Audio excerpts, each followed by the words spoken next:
Welcome to the Streamline to Scale Live featuring Celia, Faye, Meisel here, who's going to give us all kinds of good details on sales growth, systems, processes, and everything you could possibly learn or need to know. Okay, maybe not everything, but we are going to get some great questions answered here today. Celia is a growth and sales growth consultant with a mission to help multi 6 and 7 figure online business owners grow and scale their business. She's a career entrepreneur with over 20 years experience as a trainer, mentor, and coach. And her 5-step more method helps her clients to have more money, more sales with ease, more simplicity, more sales freedom, and more growth in their business, which heck, we all need it. So on top of that, her sales initiatives, she's consulted on trained sales teams and have generated over 12 million in high-end program sales. So Celia here is really a top sales expert. She's worked with a lot of clients and people that I've talked to who really enjoyed her services, and we are lucky to have her as part of this group and be able to ask her questions today on her sales growth and the processes she implements. So, hi, Celia. Thank you so much for Hi, doing this. Michele. Yeah, we're excited to be here and so excited to come in live in the group. And then we're also going live on my LinkedIn page. So if you're tuning in over on LinkedIn, make sure that you come into our Streamline to Scale community on Facebook. That's at streamlinetoscale.co. And then if you are joining us, make sure that you engage and interact with us in the chat. We can see you here. And so we'll be able to answer questions and connect with you in real time as we go through this conversation. Yes, I'm so excited. And yeah, I mean, I have loads of sales questions. I always get clients, asking me like, who's the person you go to for sales? What's, where do we start with our processes and how do you find the best sales team and all kinds of goodies. So I'm excited for this. And yeah, for everybody on YouTube, LinkedIn, and the Facebook group. So to Yeah. find it, it's streamlinetoscale.co and it should direct you straight to the group. So yeah. Yes. Cool. So I'm just gonna get started with rolling off some questions that we've had come in here, and also just some that I have. I am curious, when you first do go into a company or project, what are some of the things you look for in terms of gaps in their sales and marketing to really optimize? Yeah, I mean, that's the first thing is like a lot of businesses aren't really looking at their sales and marketing gaps at all. So they think, "Oh, I'm driving traffic to a Facebook ad, to a lead gen, and then running people into a call." And that's sort of like they get into that focus that that's all there is. And so, well, number one, we do like a complete A to Z audit of that whole customer journey from like the Facebook ad all the way through the call. So, auditing, what are the emails? What does the webinar look like, or the VSL? What kind of journey are people going through? What does that sales conversation look like? What script are you using, or are your sales reps using? How are you making the offer? And then what happens after that onboarding process, or what happens if somebody doesn't close on the call?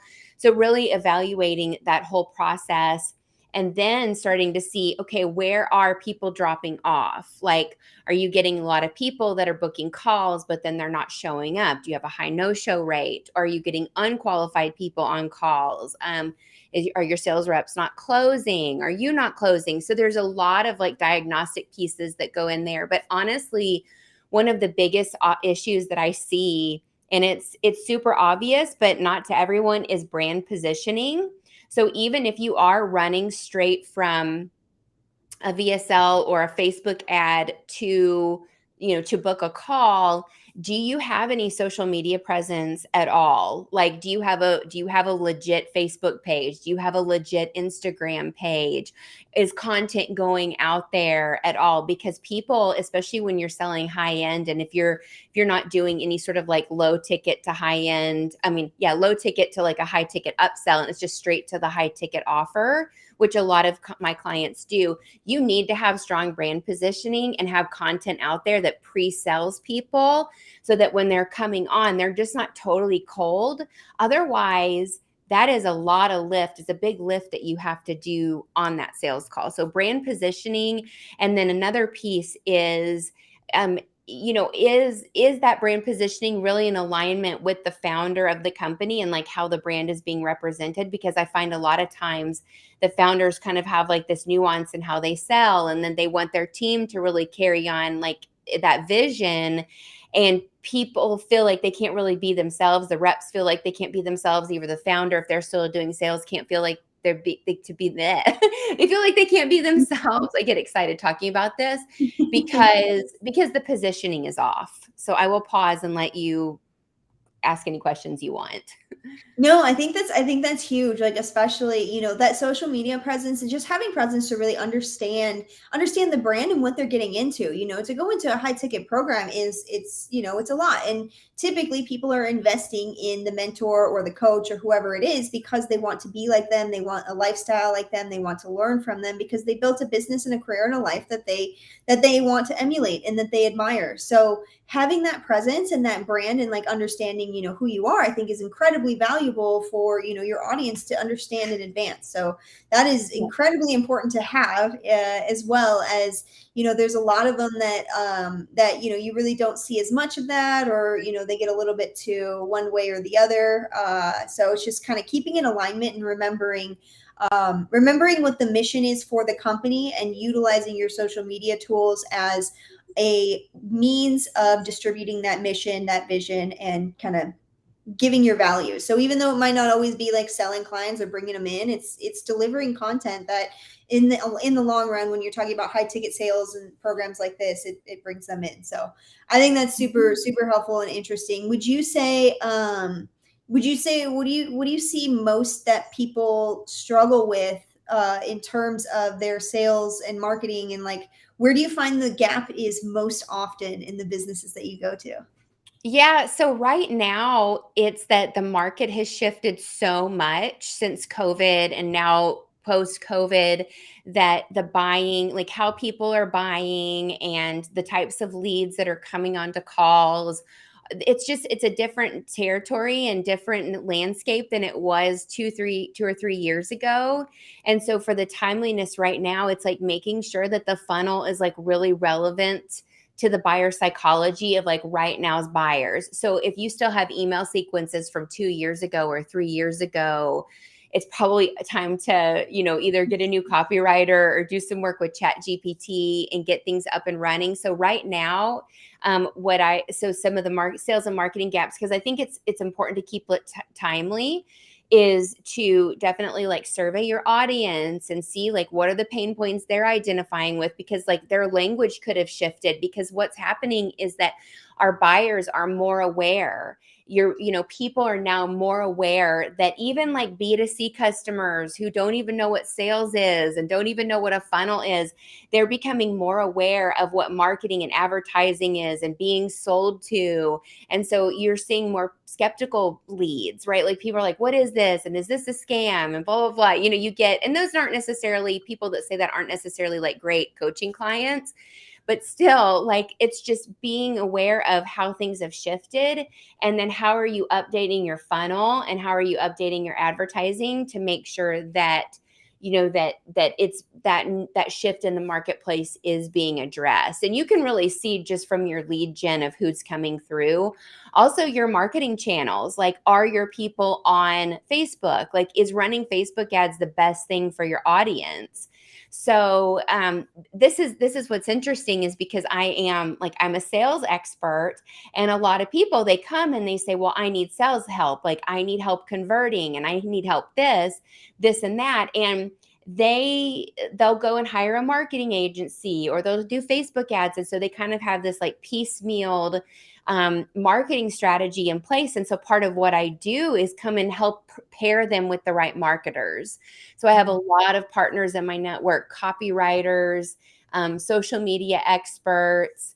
Michele and I have been talking about different CMOs to partner with, because businesses need A to Z solutions, like these piecemealed funnels, these piecemeal approaches to their businesses and to their marketing. It's just like, it's costing them more than it's putting money back in their pocket. So that's a huge answer, Michele, but it's like, it's really deep and there's not just one thing. But I would say if I were going to just focus it in, it's relevancy for the marketplace right now and having, relevancy to where people are.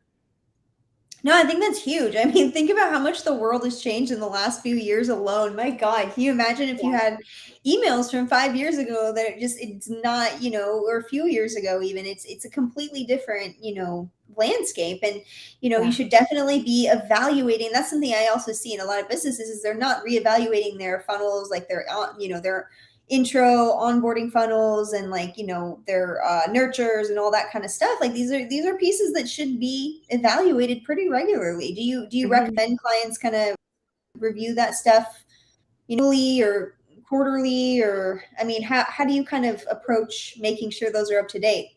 Yeah, I would say it's as needed. Like if something's working, there's probably another area of the business that isn't working that needs to be addressed. So I would say that you can kind of start to tell by the feedback that you're getting and the conversions and things like that. So I don't say like, okay, once a year, like evaluate your funnel. And I also like to look in shorter timelines as well. Like, what are we working on now? And usually the funnel, it's never like a one and done anything. You're always making tweaks to it. You're always making up levels, especially like when I'm working with a business, we're always updating the sales process or we're adding things in. So I would say it's more of like, it's like the same thing with your SOPs and your processes. They're like a living, breathing thing, right? It's like if they're usable in your business, you're like working with them all the time. And then the same thing with your funnel is like, it should be ongoing, that you're working with it, you're tweaking it and keeping it relevant all the time. Yeah. Yeah, absolutely. I mean, it's constant optimization. That's what we do in marketing. Yes. Is it's just where, you figure it out, you figure out what's selling, and then you figure out how to do more of that and more of that, and so on and so forth. So, there was something that you mentioned that I am curious about is, the surveying your audience, I think is huge, for your sales and your marketing, your brand, all of that, to be able to speak to them. I've in the past, like, I've used different softwares and stuff. Is there specific one that like kind of show you like the language they use or the words they use and things like that? Is there something that you recommend, a software that you prefer that shows you, the best data for surveying your audience? I don't use a software at all. I mean, I will usually just work with my clients and develop questions, more like kind of reverse engineered sales questions. Like, what are the top challenges you have? With one of my clients, we're working on a survey and I want to see where the demographics. So we're doing some more demographic info, like what industry are you in? What is your career? What is your income level? Like some very basic things to see if the ads are actually bringing in the people that we're targeting. So it's really like a case by case basis. So I'm more questions based than I am like techie software based. So if you have a software that you like to use, I'm open to hearing that. But we, Jotform, Google Forms, things like that will be, usually what we'll do. And then if there's like a quantitative data that we want to review, we'll look at the pie chart and all of that. But very, very simple for the tech side. Cool. Yeah, that's what I want to know is like kind of what you typically use. Like I know like SurveyMonkey, I haven't used it in a long time, but like Mhm. it used to like tell you like which words to use and everything. Like it really gave Oh, you a lot of data, and I mean I'm sure all of them do. Any of them probably do at this point. So I'm just curious if you have one you recommend. But um, yeah. Yeah, I did run the survey through ChatGPT because I had some very basic questions. And so I did ask ChatGPT smart. to fill out the questions. And so I'm using ChatGPT a lot more in terms of like, okay, this is and also Notion AI too, but I'll run like my client's brand voice through. I'll run their program through ChatGPT and then give the prompt, hey, can you give me a series of 5 questions that will help me to identify, I want to sell a high-end program at the end of this. So give me 5 questions that I can ask to really like pull the pain point out of the buyer listed in this, document that I just provided. So I do a lot of that with using ChatGPT and AI prompts to further refine my questions. Oh, I love that. I know you're so good with like utilizing Chat GPT to like create what you need, but also like your AI Notion stuff. Like I know we're supposed to be talking about sales and processes here, but Oh, Notion we'll is talk the about that process. too. Yeah. I know, Yeah, I know. It was funny because I remember when you and I first talked about like me talking about AI, and I'm like, I don't know, like I'm not really an expert on it. I don't really use it. And one of my friends has like really gotten me hooked on AI, and I was just buying some new tools on AppSumo, and it's the future. It's the future, and it's here now. And I'm telling you, the resource and how we can really design our sales process and really level up our marketing for not a lot of money is pretty incredible. Absolutely. I mean, at the very least, you know, like it's a huge boost to your marketing, especially when you're in a tight budget. And you Mhm. know, we'll still need humans for the emotional side of things and everything, but getting you Absolutely. to that place is saving people loads of time and money and everything else that goes with it, all that energy. So, do you mind telling me a little bit more about the sales process you're using, like AI, and how you're using those in your sales processes? Yes. So I'm using it when there's so many places. So I'll give you an example. The other day I asked AI to generate a series of like pain point questions that we could use on our in put in a sales script. Because I have like a basic kind of sales script that I'll use with clients to help them design a custom sales conversation. And I have like a framework, and then we'll go in and design it to the brand. But then I'll go in again and I'll run like their ideal client profile through it. Hey, can you give me, 10 questions that I can use? So I do a lot with like developing questions, as I've talked about, because I'm a big questions asker. And that just comes with being in sales. We can use it to write scripts, right? If we want to write like a new VSL post, like say post call, and we want to position the offer. So there's so many different things that we can do. I'm not at using it as like for appointment setting and things like that yet. I do have a client that we're working with, possibly going with like a new funnel company that has that built into their Go High Level software. So I would say I'm a few steps away. I've had a couple conversations with marketing companies that are doing like the AI appointment setting strategy. And I have a friend that's launching a new brand right now where she's doing lead gen for in-person businesses, like brick and mortar wedding venues, where she's going to be using AI. So that's coming. I know there are brands that are using it, and I see that on the horizon. Um, if you ask me if there's any more specific questions I can address with the AI and the sales process, because I could have missed something there.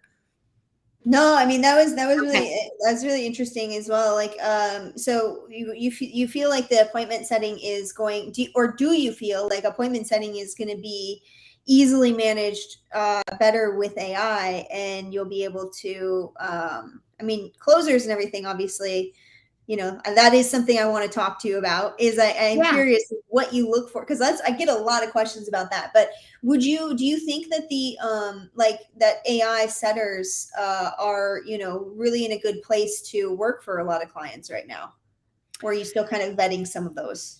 I would say that they serve a purpose. I mean, you're never going to like replace a human. So I know one of the marketing companies we talked about, it was using it in place of the webinar. So basically, like the AI setter was more of like a text kind of chat bot for that prospects could run through. So like maybe like a super busy ideal client, it doesn't want to watch a VSL or a webinar, and it's more of a direct path to get them on a call through running them through that process. So it's a way to kind of bypass elements of the sales process that may not speak to certain prospects.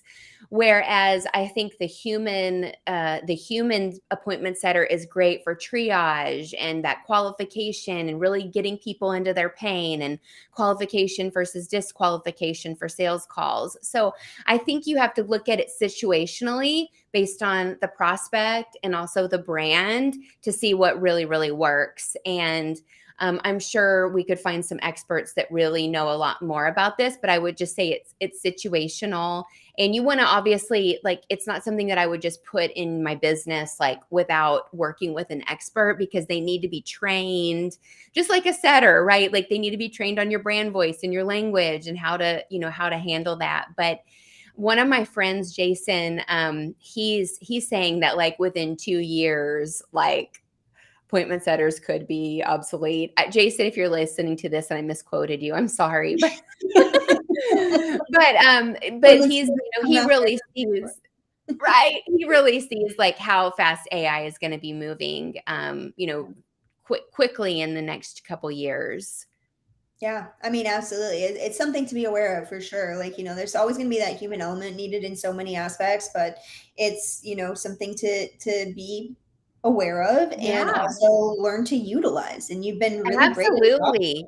Embrace it. I mean, because anybody who's really resistant to it, they're gonna be having a hard time in the next couple years because, I think that when it comes to AI, like replacing, human jobs or whatever, you have to think about how much faster we can go with it. That if our human potential, like we have a lot more, but because we're stuck here now, AI has replaced this. Now we can up level as, a species in a way because we're able to use our higher brains more and do things differently. So it's evolutionary in terms of what it can do for humanity on, in a positive way. So I'm very optimistic about it. Yeah. Yeah. I mean, I definitely think it has a lot of positives. So Yeah. would you say, I mean, we're on the topic of AI, like, how do you feel, or like, have you been able to use it in terms of, some of the closers, the scripts that you're working on? I do want to hear a little bit more about like what you look for when hiring and creating, hiring closers and creating those scripts. Yeah. Kind of what's your process around that, actually? Yeah, yeah. So what I do first, so let's say I'll work with founders that are still doing the sales. That's like a big clientele of mine is our founder driven sales initiatives that they want to get off the phones and they want to bring on a sales team. So we can talk all about that. And then there are the companies that they already have brought on a sales team, but it's not optimized. Their piece is missing. Maybe they have a script, but they're not being trained. They're not, they don't have any sort of accountability. They're not doing their KPI reports. I mean, there can be a number of things. So first thing I do is actually look at the sales process in terms of what is already documented. What type of messaging scripts are out there, when people are booking a call, what kind of journey are they going to as far as reminders, outbound calls from the company, and then what type of sales script do you have that you're using.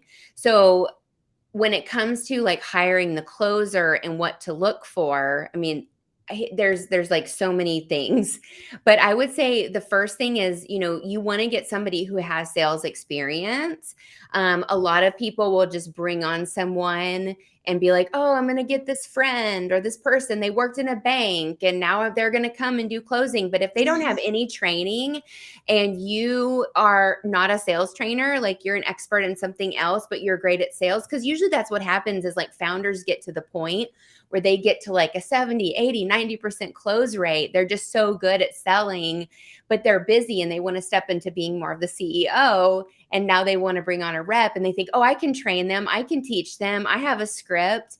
And it usually doesn't work, right? So you want to have a process for hiring, and you have to decide if you want to do in-house or external. Like, do you want to do an in-house sales team? Are you going to bring on your own reps and you're going to manage them? Do you have the capacity to actually be a sales manager?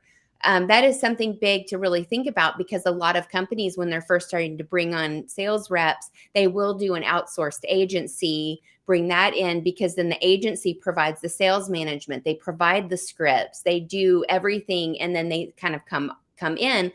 The problem with that is that they're not going to fix your funnel. Like, you have to have everything working and have a certain number of leads coming in on a consistent basis for that company to like really be able to fit in. So one of my partners and I have developed, we've developed a RevOps agency where we can actually come in and like bring a CMO, we can bring in the sales team, like we can bring in all of the parts and be like a full solution and serve clients and businesses in a way that just a straight closer team can't. So I think it's important to address like the in-house versus the external managed. So if you're going to bring in-house and you're going to hire your own reps, I mean, you want to go through the similar process of, if you're bringing on any team member, having a job description, putting them through an interview process. And I always say for hiring, it's like, what are the negotiables and the not negotiables? Like, what can I teach them? If you're not a sales rep and a sales trainer yourself, like, don't bring on somebody who's never sold before and think you're going to teach them how to sell. What you can do is teach them how about your brand, and you can teach them about your offers, and you can teach them all of those pieces. So get somebody who can already sell. And so you just have to train them up on the offer. And then you do want to have a training process in place. Like, you need to have your offer one sheet and your documentation. You need to have your webinar and like all of your videos and all of the customer journey pieces. They need access to your program so that they can go through and train. And they need to train on that for, could be a number of weeks. And they're doing some role plays with you, and you should also role play with them during the interview process as well, right? To like see if they're going to be great. So I know that's a lot, Michele. So I'll pause and then see if you have any questions or things you want me to elaborate on from all of that. I mean, that was great. That was great. Yeah, there's definitely a lot of incredible information in there. And yeah, the hiring process, like how you need to have your hiring process dialed in. And like, especially if you're hiring for a salesperson, like it's best to have a salesperson and you're just onboarding them about the company, because that's a huge thing. And I think that's where I see a lot of founders who I feel like part of the disconnect there, and why they have a hard time training somebody into just jumping into the sales, is that they have been doing it so long. It's their passion. They know it inside and out.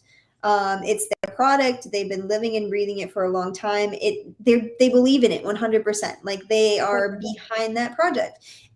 And a lot of times, like the sales team might not know that or feel that way sometimes. Like, I had one client who they had a couple issues. One of them is like, the sales team that they were working with wasn't showing them the sales script, which is, I think, a little bit dangerous. That should not be allowed. I don't think it is allowed. They obviously let them go for that. But the other thing is that when you're hiring, like it was a very, specific topic. So you have to make sure that the people that you're hiring align with what you believe. Like, that's 100%. 100%. So that's great. It even like if you have like a female brand, a women driven brand, bringing like a super masculine dude in to close, probably not a good idea, right? So you have the culture. That's a great point, Michele. Culture and alignment of values, all of that is so important, that person can really show up and represent on behalf of the brand, that embodiment, especially when you're doing transformational work. For biz op, it's a little bit different, but definitely in like the transformational space, 100%. If you're like a vision, like a mission and vision driven brand, you need sales reps that are also in alignment with that mission and that vision of your company. Absolutely. Absolutely. Because like, if you actually believe in a product and you're aligned with it, you're not selling it. You're talking about it and it's sold. Like it makes, you know what I mean? Like, you don't have to do the cheesy kind of sales. You feel good about it, and you're able to guide the customer to a resolution that's actually going to help them. So it's Totally. And a big, huge conversation I'm having with my clients right now is around like that pre-education, so that people are coming on pre-sold. Like, if people are coming on and they don't even know what your offer is, and there's no like, okay, here's a VSL or a webinar, and then they're coming onto the sales call and there's no education, of course there's seeding in there, but if they don't really understand your brand and what it's all about and that potential transformation that they can get, it creates a lot of lift for the prospect. And that's where, or for the sales rep. And that's where I really feel that like there's so much opportunity with organic social media right now, because if you have content that is constantly educating, that was back to that first point that we talked about with the sales and marketing gaps, this content that's educating and people are going through and, reading, and they're understanding, and it's taking them into problem awareness, solution awareness, and then they're ready to book that call, and they're so much more well educated, and they're just being warmed up because you've got the strategic content going out there. It just makes everybody's life easier. Absolutely. Absolutely. And having, of course there's processes for getting that organic content out. Luckily, I'm sure you have a million. I know Damon Burton actually gave us some of his organic social strategies and like how he has his processes set up last week, which is really cool. So yeah, I think that's an important distinction to make, is like that brand awareness is so incredible. So what piece, I guess, this is the last one I'll ask you unless anybody else has questions, but Okay. what would you say in terms of like, once you've got them booked for a call or whatever, what kind of process do you have in place to get them to start to make sure that they're engaging in your content, or they're watching your content and getting to understand, who you are and your product and all of that? I mean, what do you Yeah.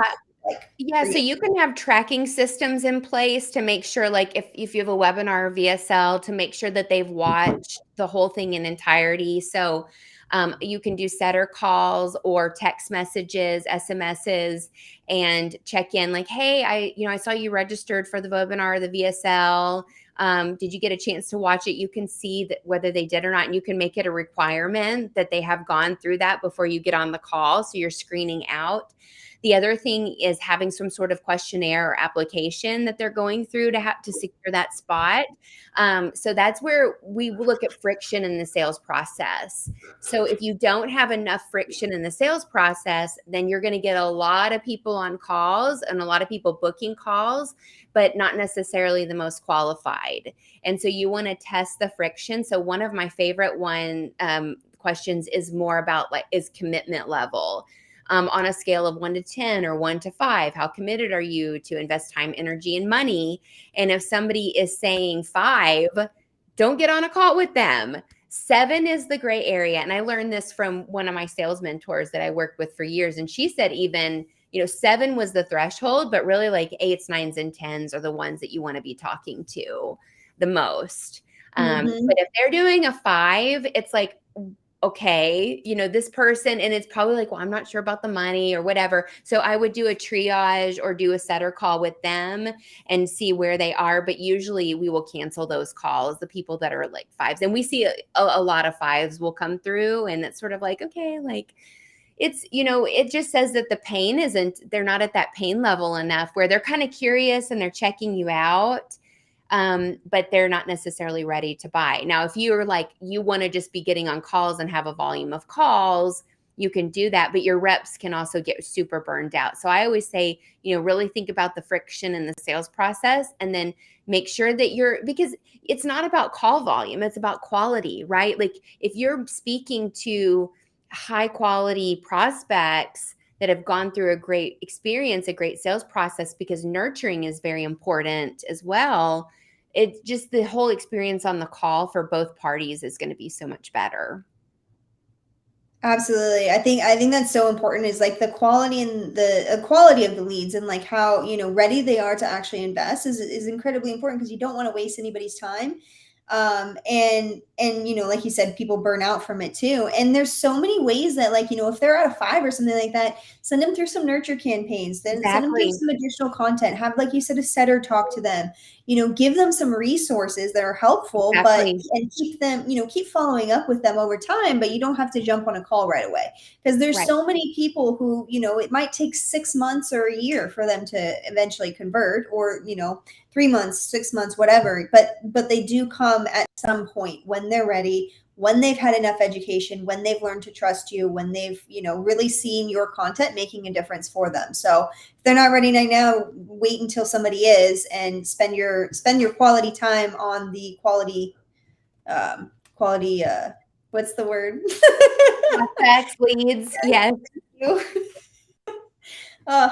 End of the day, my brain is just kind of a little foggy, so I I apologize. hear you. I hear you. I know. And it's late in the week too. It's like it's Thursday. And last week I only worked 15 hours, like between the 4th of July holiday. And then I went out and had fun last week. And so this week it's just been like, okay, I'm ready for vacation again. So I'm with you, Michele. Well, this has been super fun. And there's so much to talk about. And we'll definitely be coming live together again, to dive in more into these contents. But I hope that you all got a lot out of it. And I'll probably take this transcription of this conversation and run it through ChatGPT and create an A to Z journey. And if and when I do that, we'll pop it here in the group and Streamline to Scale for you all.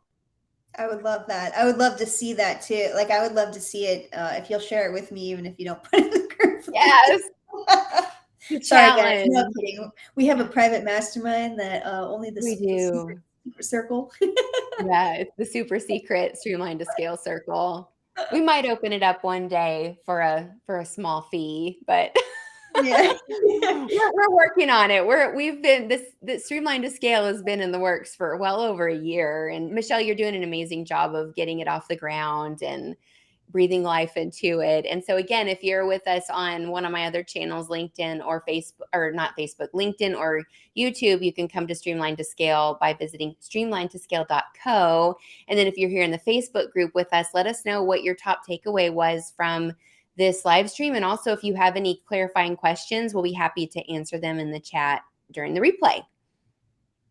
Yeah, this was so awesome. So awesome. Thank you for all of your help with everything Streamlined to Scale, and especially for jumping on with me today and answering my questions. This has been awesome. So I appreciate you, Celia. Yeah, appreciate you too, Michele. Okay, thanks everybody. We will see you next